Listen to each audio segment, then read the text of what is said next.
अब बात करते हैं पाकिस्तान के उन भिखारियों की जिन्होंने पहले सऊदी अरब में जाकर नाक कटवाई थी।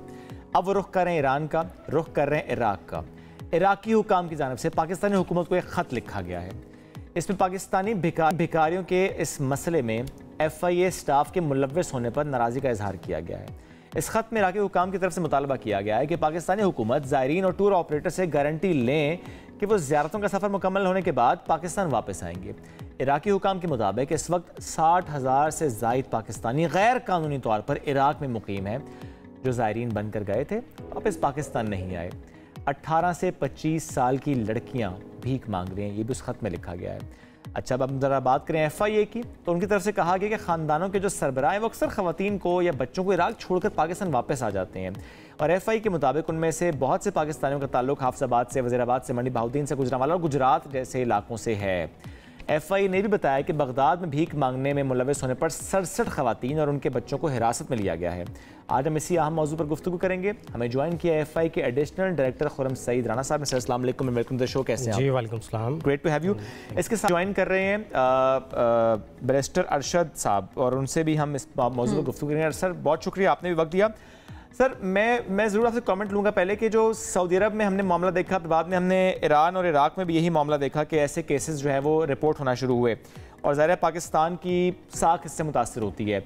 लेकिन जो केसेस जिनकी हम बात कर रहे हैं, ये जो ज़ायरीन से हवाले से है, ये ओवरऑल पाकिस्तान से ज़ायरीन जो जाते हैं इराक में, उनके लिए कितनी बड़ी मुश्किल खड़ी कर सकते हैं ये वाक़यात? जी बिल्कुल, इसमें साख तो ऑब्वियसली मुतासर होती है पाकिस्तान की, और जो एक महदूद अंदाज़ा उसमें तकरीबन 90,000 लोग हैं जो इस वक्त वहाँ पे मौजूद हैं। उसमें सबसे ज़्यादा तादाद उन लड़कियों की है जिनकी उम्र 15 साल से 25 साल के दरमियान है। उनमें किसी के साथ कुछ बच्ची हैं जिनके साथ बच्चे भी हैं।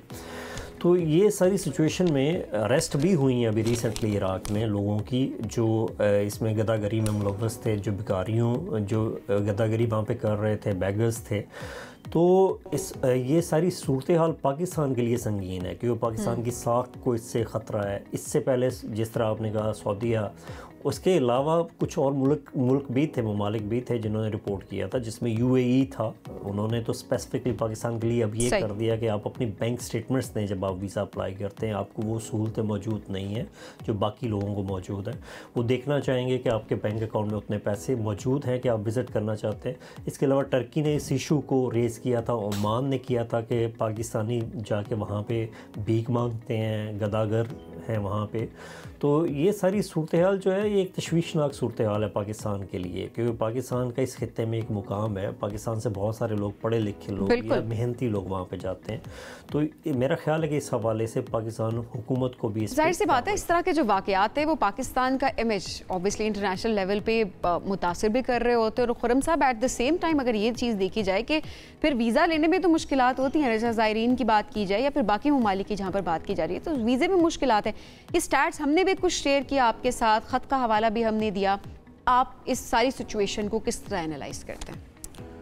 जी देखें, सबसे पहले तो मेरी गुजारिश ये होगी कि किसी भी मसले को टैकल करने के लिए ज़रूरी होता है कि उस मसले की रूट कॉज को देखा जाए और ये देखा जाए कि बेसिकली वो मोडस ऑपरेंडाई क्या है कि जिसको वो अडॉप्ट करके ये चीज़ कर रहे हैं।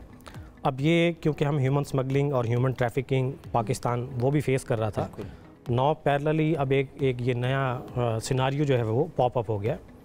इसके देखने के लिए ज़रूरी है कि वीज़ाज़ की डिफरेंट कैटेगरीज़ होती हैं, उसमें कुछ वर्क वीज़ाज़ हैं, कुछ बिज़नेस इमिग्रेशन है।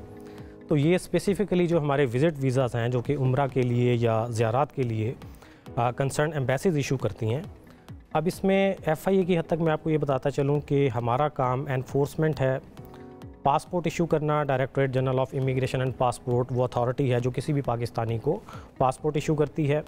उसके बाद जो उस कंट्री की कंसर्न एम्बेसी जिसने वीज़ा इशू करना होता है, वो अपने तमाम पैरामीटर्स, तमाम प्री रेक्विजिट्स वो पूरा करने के बाद वीज़ा इशू करते हैं।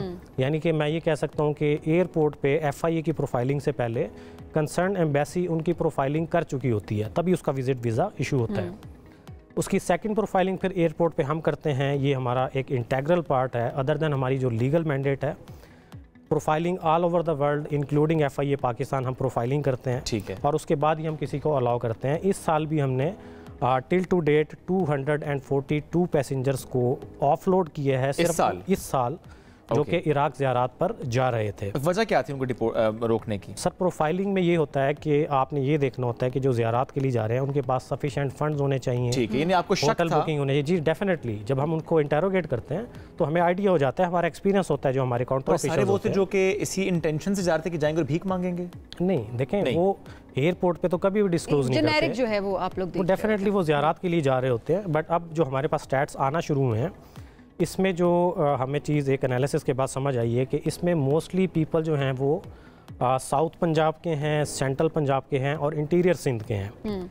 मेजॉरिटी ऑफ पीपल जो कि वहाँ पे इस चीज़ में इन्वॉल्व हैं वो इन एरियाज़ के हैं। और अगर आप देखें कि ये वो एरियाज़ हैं कि जहाँ पे गुर्बत जो है वो काफ़ी ज़्यादा है और लोग बेरोज़गार बहुत ज़्यादा हैं। सर, जब रिपोर्ट कर दिया जाता है, यहाँ पर आते हैं तो जाहिर है जिस तरह से हम हमेशा बात कर रहे होते हैं पूरा माफिया है ना, इस हवाले से फिर क्या किया जा रहा होता है? कोई ट्रैक रखा जा रहा होता है सो दैट दोबारा अप्लाई ना करें, क्योंकि जिस तरह आपने बताया एयरपोर्ट पे रीज़न तो नहीं बताई जाती ना, वो तो एक चेकलिस्ट होती है, उसमें फॉल नहीं करते तो बस उनको वापस भेज दिया जाता है। जी, रिपोर्ट होने के बाद बेसिकली ये होता है कि मैं थोड़ा सा इसमें एक और चीज़ ऐड कर दूँ कि हमारे 3 कवानीन हैं जो कि इमिग्रेशन या जो लोग बैरून मुल्क सफ़र करते हैं उनको कवर करते हैं। उसमें इमिग्रेशन ऑर्डिनेंस 1979 है, ट्रैफिकिंग इन पर्सन एक्ट 2018 है और prevention of smuggling of migrants act 2018 है। ये 3 कवानीन हैं जिसमें ऑफेंसेस को डिफ़ाइन कर दिया गया है, ह्यूमन स्मगलिंग और ट्रैफिकिंग को। अब ये जो स्पेसिफिक इशू जिसको आज हम डिस्कस कर रहे हैं, ये बेसिकली इलीगल स्टे का है। तो इलीगल स्टे पाकिस्तान के कवानीन में एज सच कोई ऑफेंस डिफ़ाइन नहीं है। तो जब तक कोई चीज़ किसी कानून में एज ऑफेंस डिफ़ाइन नहीं होती, उसके खिलाफ लीगल एक्शन जो कि हम FIR रजिस्ट्रेशन कहते हैं वो नहीं कर सकते। तो उसके लिए हम जो प्रिवेंटिव मेजर्स अडॉप्ट करते हैं, जो आजकल हम कर रहे हैं, वो यही करते हैं कि हमने एक डाटाबेस अपना तैयार किया है। उसके बाद उनका नाम हम PCL पे, उनके आम अल्फाज में अगर मैं समझाऊं कि पासपोर्ट को ब्लैक लिस्ट कर दिया जाता है ताकि दोबारा वो ट्रैवल ना कर सकें। उनका अपना भी डाटाबेस हमारे पास मेंटेन हो रहा है, प्लस उनके जो एजेंट्स के हवाले से भी एक थोड़ा सा हमें इशू ये आता है कि जो एजेंट्स काम कर रहे होते हैं वो अपने ओरिजिनल नेम के साथ काम नहीं कर रहे होते, सुडोनिमस नेम्स होते हैं उनके, उनको ट्रेस करने में मुश्किल होती है, उनके CNICs नहीं होते।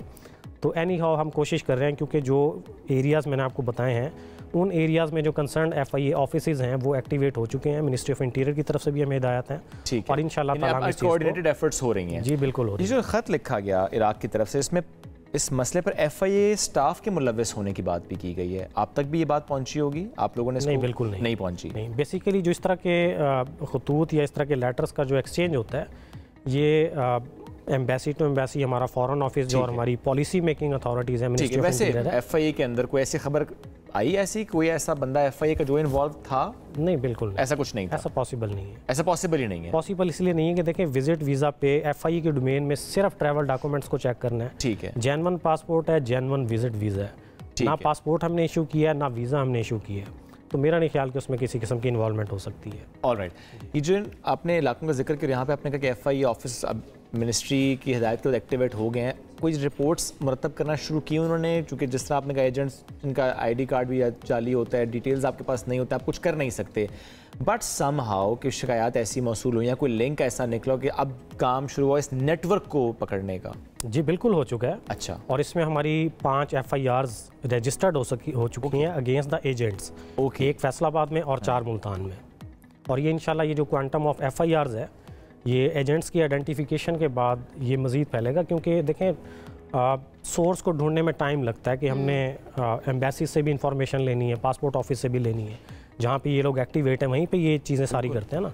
और उस एरिया में भी फिर हमारा, क्योंकि नेटवर्क FIA का ऑलरेडी ह्यूमन स्मगलिंग और ट्रैफिकिंग के हवाले से होता है, हमारे सोर्सेज होते हैं, तो उनसे भी हम हेल्प ले रहे हैं। इंटेलिजेंस एजेंसीज हमारे साथ बहुत ज़्यादा कोऑर्डिनेट कर रही हैं, तो इंशाल्लाह हम इन नियर फ्यूचर जो है इसमें काफ़ी पेशरफ्त दिखाएंगे। सर, लेट्स होप कि इसके ऊपर काम भी हो, पॉलिसीज़ भी बने और पॉलिसीज़ की इम्प्लीमेंटेशन भी हो, क्योंकि बाकी अगर ओवरऑल देखा जाए तो आपके मुल्क का इमेज है। कोई एक भी शख्स अगर जाकर ऐसी कोई हरकत करता है वहाँ पर जहाँ से इस तरह के खतूत आना शुरू हो जाए, कंप्लेंट्स आना शुरू हो जाए, तो पूरे पाकिस्तान, पूरे मुल्क के इमेज की बात होती है। ये बहुत शुक्रिया खुर्रम साहब,